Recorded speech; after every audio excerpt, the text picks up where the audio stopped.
novas para ele, mas as dele é que eram realmente deliciosas. Ele tem uma capacidade de trazer à tona coisa com uma ótica do humor que é realmente um prazer a gente ouvir.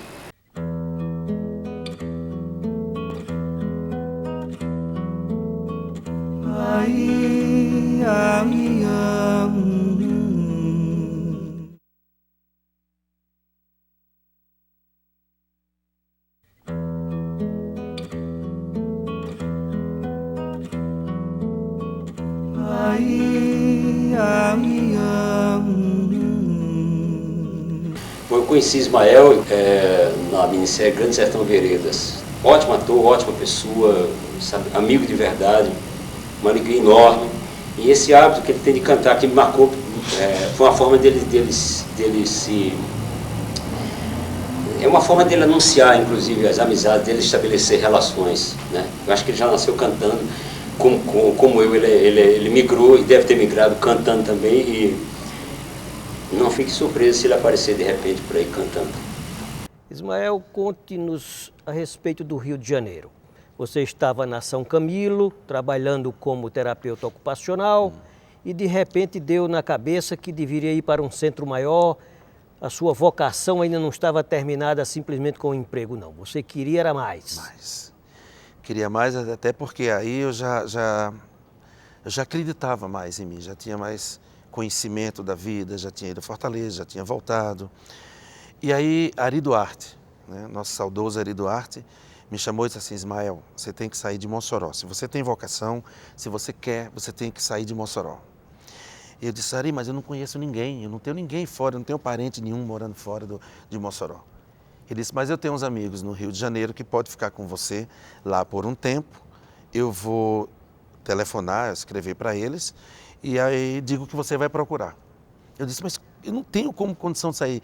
Ele disse: você está fazendo o quê? Aí eu falei para ele, estava trabalhando na São Camilo, ele disse: bom, aí eu estou te dando a dica e fica a seu critério se você vai ter coragem ou não de tomar essa decisão.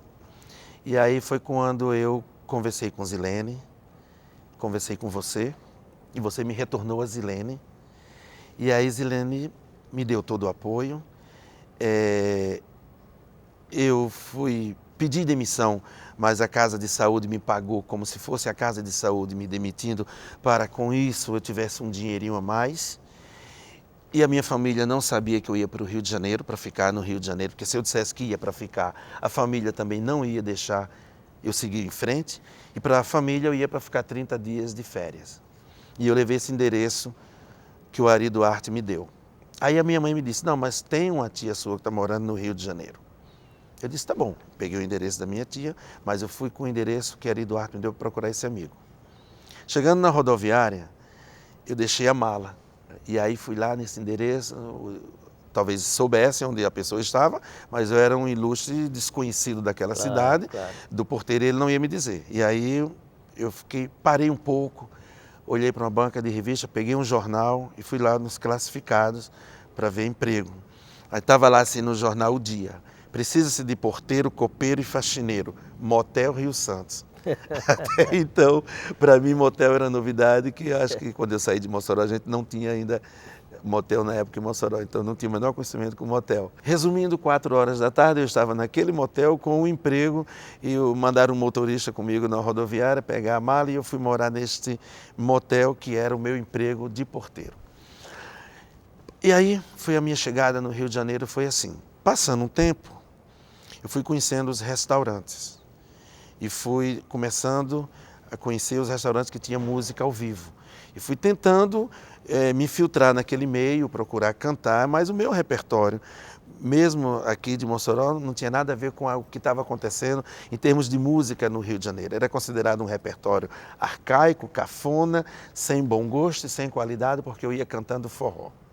Aí o rapaz disse: felizmente aqui você não vai conseguir trabalho cantando isso que você está cantando, não. E aí eu fui procurando me informar, me atualizando em termos de música. E fui também procurando ver o lado da televisão, como eu chegaria à TV Globo. Sim, quer dizer que você já pensava... Já pensava nisso. Quando chegou no Rio, já pensava em ir para a televisão também. Já pensava em ir para a televisão. Ah, tá certo. E aí eu fui procurando a TV Globo, me deram o endereço, mas a mesma pessoa que me deu o endereço da TV Globo disse assim: você está trabalhando, eu disse onde eu estava trabalhando, a pessoa disse, você está trabalhando num hotel onde o sócio do hotel é dono de uma agência de figuração que fornece figurantes para a TV Globo. Aí eu disse, quem? A pessoa disse, Milton Moraes. E aí eu procurei entrar em contato com Milton Moraes, já falecido, e ele me encaminhou para uma agência de figurantes, atores e modelo que ele tinha. Eu não tinha carteira nem de ator, porque não era um ator profissional, não era modelo, porque não tinha biotipo de modelo, e não era a minha ser modelo. Eles estão, a única coisa que você pode fazer no momento é você ser figurante, que é a porta de entrada para o começo de alguma coisa que você pretenda na televisão. E assim eu fui, mas aí eu fui pegando os cursos de teatro, o que se fazia para se profissionalizar para a televisão. Naquela época a profissão de ator também não era reconhecida, mesmo estando no Rio de Janeiro, nem no Brasil não era reconhecida a profissão. Ela foi reconhecida 2 anos depois que eu cheguei ao Rio de Janeiro. Eu cheguei no Rio de Janeiro em 76 e em 78 a profissão foi regulamentada em âmbito nacional. E aí eu fui fazer uma visita a uma produtora e ela me encaminhou para os cursos de teatro e televisão. E aí eu fui procurando me enturmar com essas pessoas.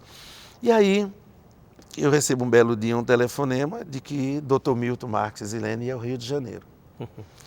Se hospedaram num hotel na Avenida Atlântica, se não me engano era o Hilton Hotel, o melhor da época.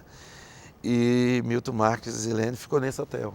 E eu fui com você, eu fui me encontrar com você e Silene no hotel, onde vocês estavam hospedados, vocês me levaram até o motel de volta.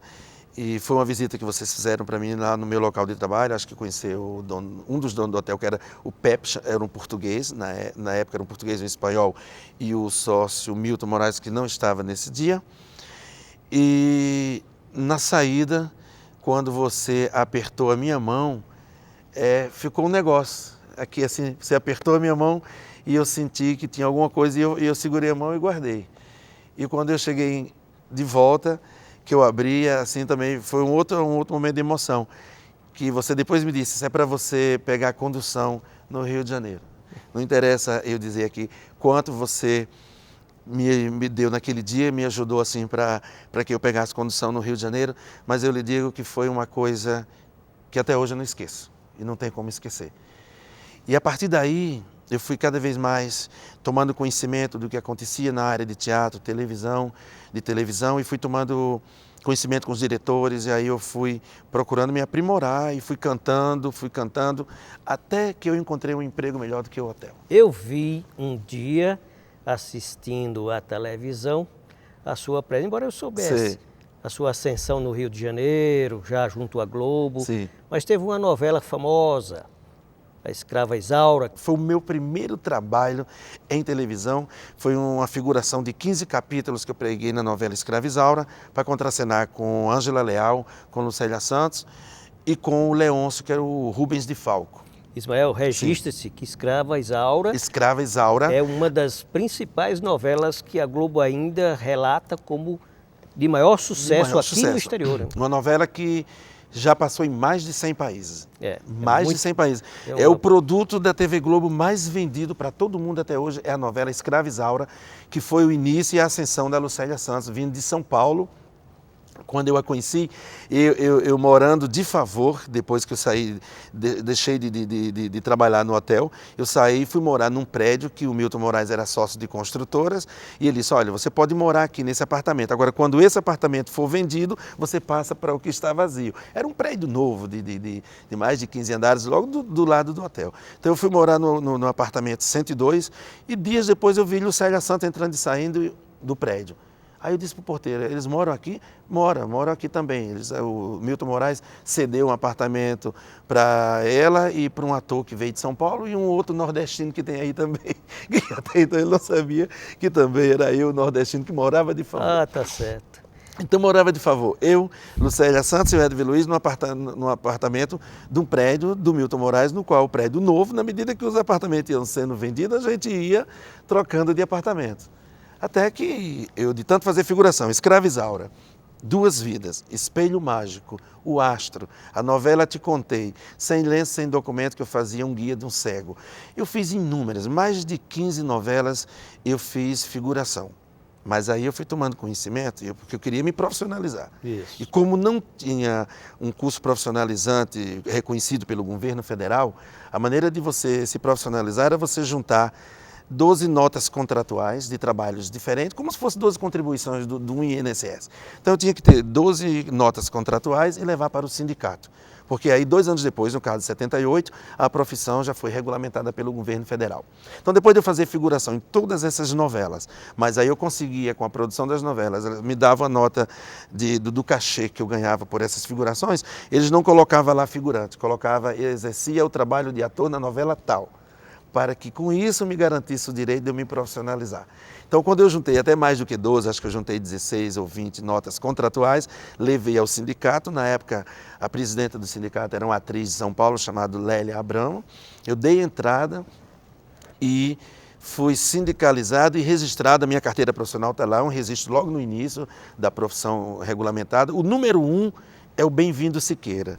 Eu sou o número 66 da folha 66 do livro 1 do Registro Profissional de Atores da SBAT no Rio de Janeiro. Muito bem, Ismael. Nós vamos conversar também sobre um emprego que você teve no Rio de Janeiro, sem ser na Globo. Você teve um momento em que você achou que precisava ter um pouco mais de receita e você foi parar, me parece, numa empresa privada. Fui. Eu trabalhei em várias empresas privadas no Rio de Janeiro, tipo Coca-Cola, trabalhei na Coca-Cola e trabalhei em outras coisas também, até pessoas deficientes físico, em cadeira de roda. Eu trabalhei no Rio de Janeiro, no calçadão ali da Avenida Atlântica de Copacabana, porque era uma coisa, eu sempre tive disposição para trabalhar. Isso. Então, como eu tinha que me manter, aí eu tinha aluguéis no Rio de Janeiro, tipo assim, se você ganha R$1.000 hoje aqui em Mossoró, dependendo do que você faz, é melhor do que você ganhar R$2.000 no Rio de Janeiro. Essa empresa privada, a Coca-Cola e o Fazenda Clube Marapendi, onde eu trabalhei cuidando dos cavalos, que só depois eu soube que eram cavalos do Chico Anísio e do próprio Dr. Roberto Marinho. Depois de muito tempo lá trabalhando é que eu soube que esses cavalos eram deles. E eu trabalhei nessas duas empresas privadas. E trabalhei também, como eu disse, nessa condução de levar pessoas deficientes físicas, que a família não tinha tempo, ou por alguma razão qualquer não queria sair com elas na rua. Então eu trabalhei no calçadão de Copacabana, porque mesmo estando trabalhando na televisão, o meu salário não era um salário de um Tarcísio Meira, de um Tony Ramos, era um salário de uma pessoa, de um nordestino que estava ali começando uma profissão, engateando na profissão. Então eu não me sentia também capacitado para ter um salário alto. Eu digo alto em maneira de falar em relação a se eu comparasse o meu salário com o Tarcísio Meira, né? Mas eu tinha que trabalhar mesmo, porque se eu não trabalhar, eu não tinha que me desse nada. Tá certo. E tinha que vir pelo trabalho mesmo. Então eu trabalhava nesses lugares todos para que eu tivesse um pouquinho mais de comer melhor, se vestir melhor e ainda mandar alguma coisa para meus pais aqui. Porque aí, quando eu disse a eles que ia ficar, a situação também foi complicada. Sei. Foi complicada. Eu conheço o Ismael de uma das melhores fases da minha vida, que foi a fase em que eu fiz o Bem Amado. Do Bem Amado, eu só tenho lembranças maravilhosas. E uma delas é o Ismael, que sempre foi um grande colega, um belíssimo companheiro e um ator com muito talento. Eu conheço o Ismael desde 1980, que nós trabalhamos juntos no Bem Amado durante 5 anos. Eu fazia jornalista Tuca Medrado e ele era meu assistente, né, o repórter Carijó. Então foi assim muito legal, durante 5 anos nós trabalhamos juntos, o Ismael estava mais ou menos começando a carreira dele, né, e ele fez muito bem o Carijó. E eu fico muito feliz de ver que depois desse tempo ele só foi crescendo como ator.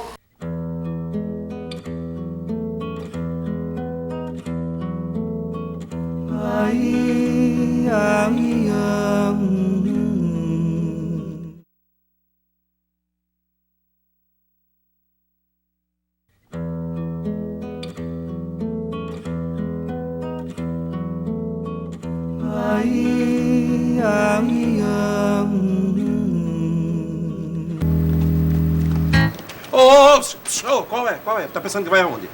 Sabe o que nasce de um cruzamento de um Paraíba com argentino? Não. Um porteiro que pensa que é dono do prédio, que nem tu. Qual é, hein? Tá pensando o quê, ô baixinha? Vai apertando o botão aí, vai, Paraíba. Mossoró de todos os tempos, com Antônio Ismael. Ismael, conte-nos a respeito do seu relacionamento no Rio de Janeiro com diretores, com aqueles que estão mais na palavra final das decisões, dos grandes programas, no teatro, na televisão. Tenho um bom relacionamento. Foi difícil ter acesso a esses diretores. Não é fácil um ator desconhecido do grande público, desconhecido da própria televisão, desconhecido deles, ter acesso. Foi muito difícil para que eu chegasse ao primeiro diretor e o primeiro também que acreditou e me deu um contrato na televisão, que foi o diretor Regis Cardoso, diretor premiadíssimo de várias novelas. Ele que me deu a primeira oportunidade, o primeiro contrato mesmo, que eu ganhei meu primeiro salário com carteira assinada na minissérie O Bem Amado, foi o Regis Cardoso. Só que antes de eu chegar ao Regis Cardoso, eu passei por 2 diretores que não foram assim tão elegantes comigo, ou talvez simplesmente olhou para mim e achou que eu não teria nenhuma importância ali naquele ambiente onde eu estava querendo fazer parte, que foi no caso do Sérgio Brito, que é um diretor renomado, que eu respeito. Depois eu voltei a trabalhar com ele, mas o Sérgio Brito foi de uma deselegância comigo. O outro também foi o Moacir Deriquem, porque eu saí daqui cheio de gás, cheio de vontade. Peguei todas as fotos que eu tinha do Teatro do SESI, fotos com Lauro Monte, com os atores de Mossoró, com muita gente importante assim, do teatro de Mossoró da época e de Fortaleza. Botei tudo isso debaixo do braço, levei para a televisão e sentei, como estamos aqui, abri aquilo ali na mesa. E ele não olhou mais do que 5 minutos e disse: fecha tudo isso, que isso não tem a menor importância.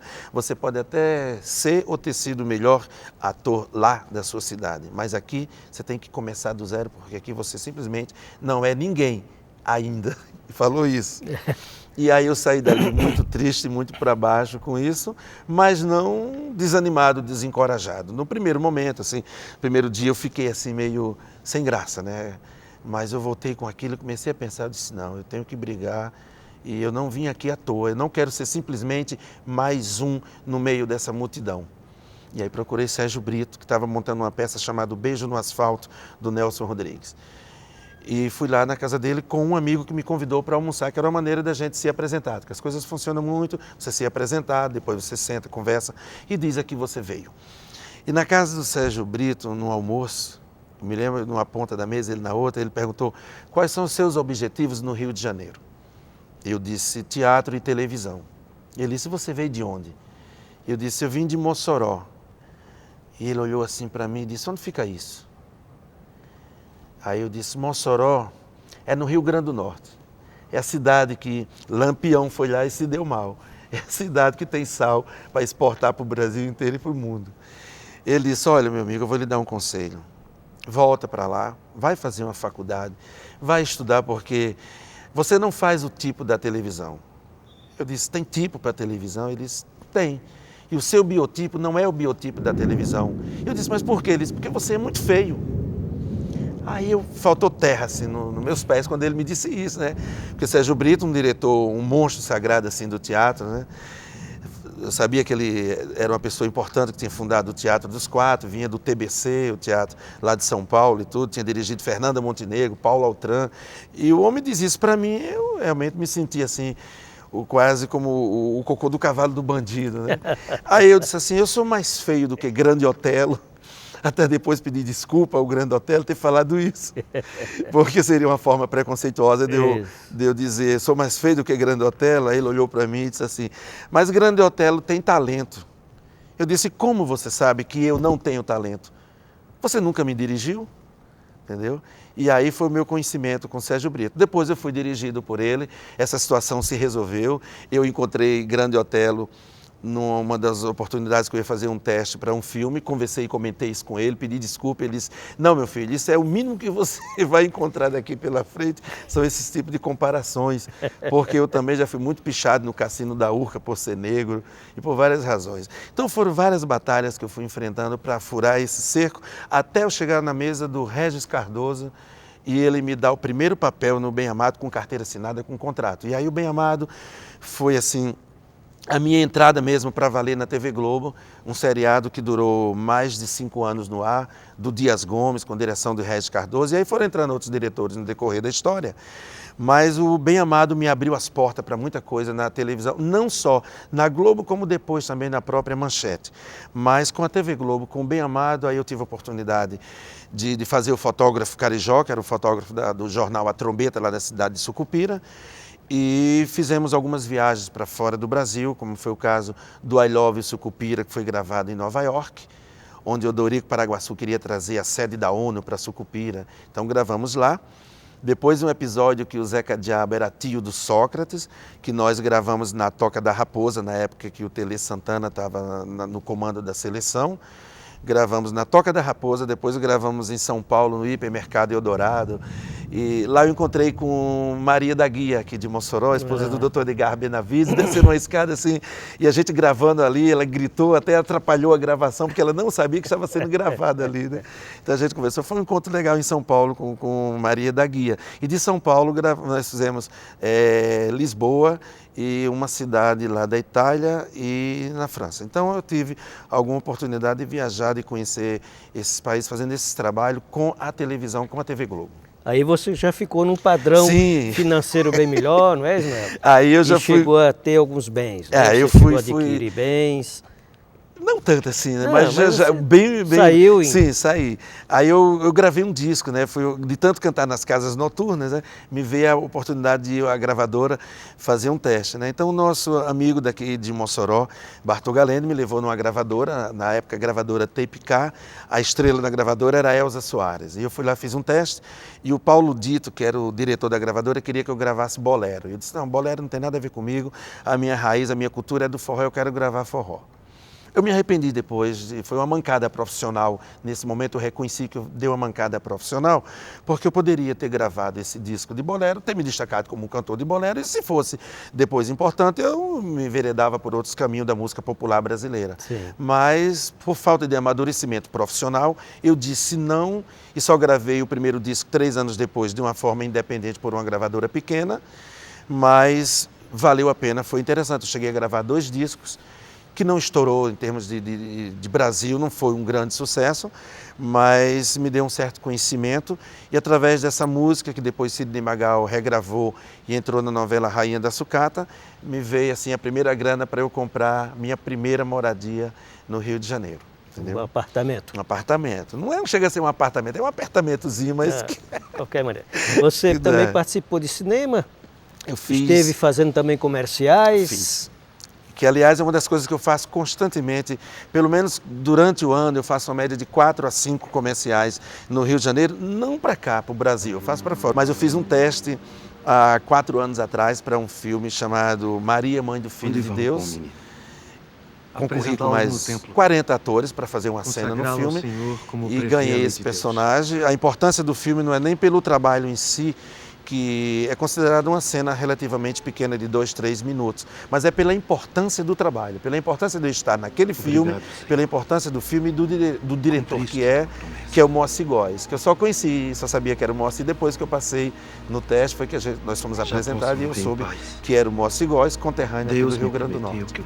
Fiz esse filme, muito gratificante, com a Giovanna Antonelli, um elenco de primeira.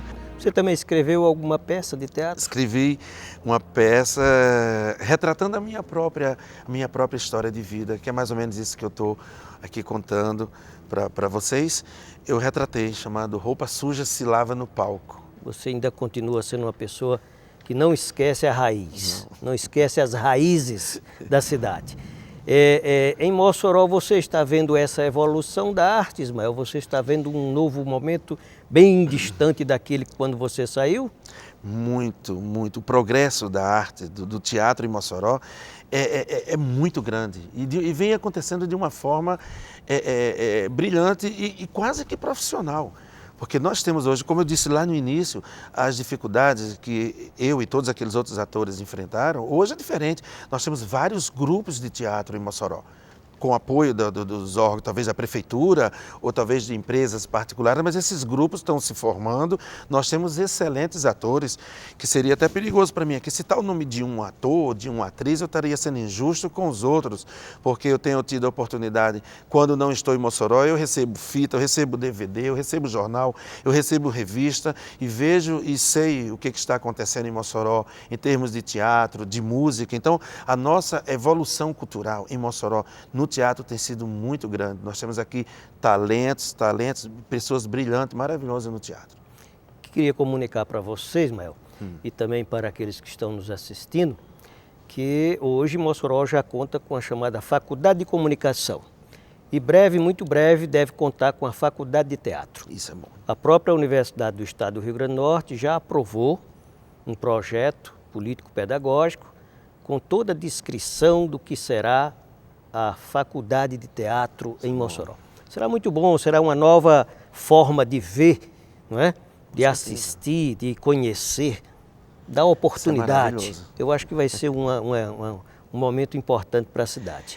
Mas me diga uma coisa mais, o que você gostaria de dizer aos jovens, aqueles que estão nos assistindo, de uma vida como você levou? Um rapaz simplesinho, que nasceu em Mossoró, teve a tenacidade, a coragem, o desempenho, a vontade, a força de se tornar uma pessoa no nível de arte, de televisão, de jornal, principalmente digamos assim, de teatro. E conquistou esse espaço, foi a Fortaleza, depois foi ao Rio de Janeiro, foi ao exterior, já fez gravações, participa de uma grande empresa que é a Rede Globo. Então, aqui está o Mossoró de todos os tempos, contando mais uma história de um rapazinho simples, de um menino pobre, daqui dos Paredões, que se tornou nome, que se tornou uma referência da cidade de Mossoró, levando o nome de Mossoró lá fora. Qual conselho você gostaria de deixar para os jovens? Ou, não digo conselho, mas uma mensagenzinha. O que é que você gostaria de dizer para essa turma jovem que está aí se formando? Bom, hoje no Rio de Janeiro, quando a gente entra na escola de teatro, a primeira coisa que o diretor olha para a gente e diz assim: por que você quer fazer teatro? Por que você quer ser ator? Então eu digo a todos vocês que querem fazer teatro, se você tem vocação, porque às vezes você tem talento e não tem vocação. Então se pergunte a si mesmo, por que você quer fazer teatro? Por que você quer ser ator? Essa profissão mexe com o glamour, com o ego. Todos nós temos um ego, temos uma vaidade. Pergunte a você, por que você quer ser ator? Não vale a pena só porque vai colocar aqui do lado um crachá da TV Globo, ou da Bandeirante, ou do SBT, ou da TV Record. O teatro é o ponto de referência, é a base. Não quer dizer que você não seja um bom ator de televisão sem ter passado pelo teatro. Mas se você chegar na televisão ou no cinema com o embasamento que o teatro te dá, com a segurança que o teatro dá, e o teatro traz de dentro de você, faz você aflorar aquela cultura, aquele affair que você tem pelo teatro. Se você tem vontade de fazer teatro, se você tem consciência que você tem vocação, que você quer ser um ator, então você tem que estudar muito, muito. Não precisa que você fale 3, 4 idiomas, não precisa que você tenha uma faculdade. Se tiver, melhor ainda, mas você tem que estudar muito. Porque eu também paguei um preço por isso, porque eu não tenho nível superior. Eu não tenho a menor vergonha de dizer isso. Eu não tenho nível superior. A minha faculdade foi a vida. Eu sigo pela vida em lentos passos, em busca do que em mim ainda não tenho. Na vida em lentos passos, então venho tentando conquistar outros espaços. Se encontro no caminho os embaraços, não vou logo adiante, eu me detenho. E quando tudo passa, então me embrenho de novo, sem ater-me aos fracassos. Pois nada nesta vida é sempre igual, e nós vamos vivendo bem ou mal, perdendo, mas lutando o tempo inteiro. Por isso eu trago em mim todos os dias meus fartos de tristeza e de alegrias, qual fossem meus momentos derradeiros.